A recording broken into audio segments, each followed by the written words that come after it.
You are watching the Friday edition of Platinum Northwest TV News. Good evening and thank you so much for joining us. I'm Philadelphia Mangoeng. Let's take a look now at the news making headlines this hour. First up, Acting Provincial Commissioner of the Northwest commended the multidisciplinary team for arresting suspected rhino poachers and the pair to remain in custody following appearance for damage to essential infrastructure. In the business news, Eskom has warned of possible stage 4 blackouts this weekend. And in the sports news, South Africa under-19 dominate Australia to reach the ICC Women's T20 World Cup final. We begin here now. The Acting Provincial Commissioner of the Northwest, Major General Patrick Asaneng, commended a multidisciplinary team for arresting 2 suspected rhino poachers during joint operations on Wednesday and Thursday. The team, comprised of Lihuruti Stock Theft and Endangered Species Unit, Rustenburg Tactical Response Team, Betway Game Reserve Anti-Poaching Unit, and Sand Park officials who arrested 47-year-old Eric Ndlovu at Hartbeesfontein Police Station, where he was in detention for rhino poaching allegedly committed earlier this month. Police spokesperson Brigadier Sabata Mokhabona explains.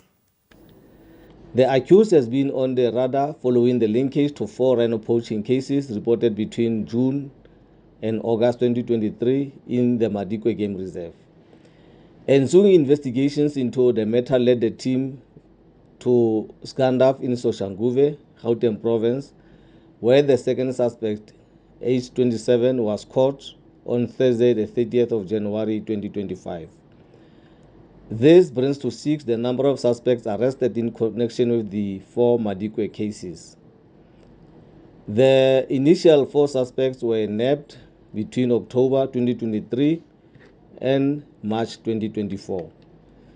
Following his arrest, Ndlovu appeared in the Ziras Magistrate Court on Thursday, 30th January 2025.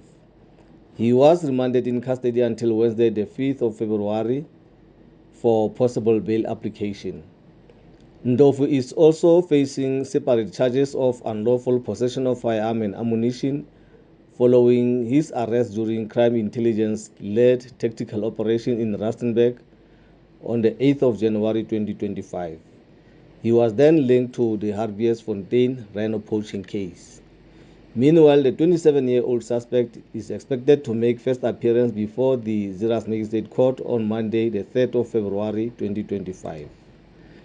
The Acting Provincial Commissioner extolled the team for their teamwork and dedication that led to the arrest.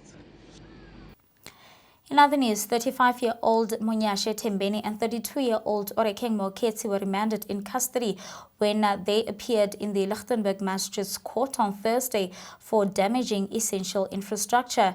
The 2 will reappear in court on Tuesday, the 4th of February, for formal bail application. Here's more.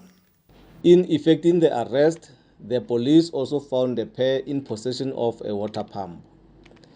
The Northwest Acting Provincial Commissioner, Major General Patrick Asaneng, lauded the members for the swift reaction and cooperation with members of the community, which led to the arrest. He further warned that tampering with and/or damaging essential infrastructure is a pure criminality that interferes with the provision or distribution of basic services. In more news, the pre-trial hearing in the case of missing 7-year-old Joshlin Smith has been postponed to the 28th of February by Judge Khayat Sali. Joshlin disappeared from her Saldanha Bay home on the 19th of February 2024. The state alleges that her mother, Kelly Smith, planned to sell Joshlin along with her 2 other children. Smith allegedly met an unknown woman in a white car the day before Joshlin vanished, later receiving a package and discussing money with her co-accused.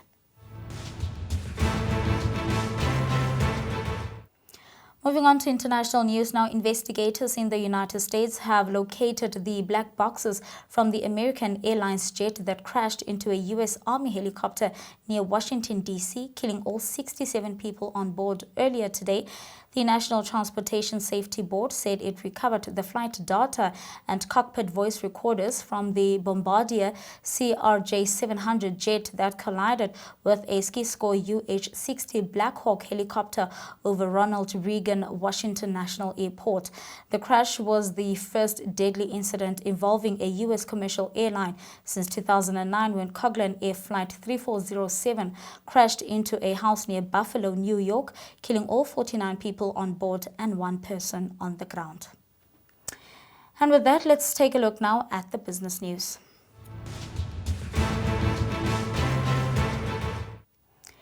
In the business news, Eskom has issued a high-risk alert for rolling blackouts for this weekend.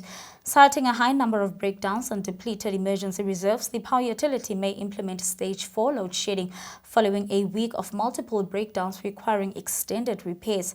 Eskom Group Chief Executive Dan Morokane stated that the emergency reserves are being closely monitored and may need to be replenished. And that's all from the business news. Let's get the latest now in the sports.